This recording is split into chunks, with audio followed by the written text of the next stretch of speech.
ఆయన వల్లనే ఇవాళ రాజ్యాంగంలో ఈ రిజర్వేషన్ల కాన్సెప్ట్ వచ్చిందంటే ఆ మహనీయుని వల్లనే. ఓకే, ఇది వాస్తవం, నచ్చినా చెప్పినా అంగీకరించాల్సిన విషయం. అది కాకుండా ఇంకా చాలా వచ్చినాయి, బుద్ధికి సంబంధించిన చాలా రాజ్యాంగాలు ఉన్నాయి, అదంతా తర్వాత ముచ్చట.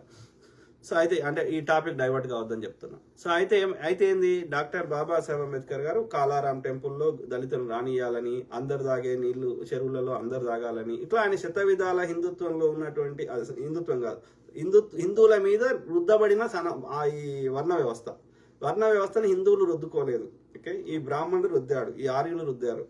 సో వినకపోతే ఇబ్బంది పెట్టారు. కాబట్టి నేను హిందువులను బ్లేమ్ చేయను. నేను బ్లేమ్ చేసేది ఎవడైతే ఈ మనువాదాన్ని రుద్దే ప్రయత్నం చేసిండో వాళ్ళని, ఆర్య బ్రాహ్మణులు, సింపుల్. ఓకే, బ్రాహ్మణులు అంటే బ్రహ్మముఖులకెళ్ళి వచ్చిన వాళ్ళు.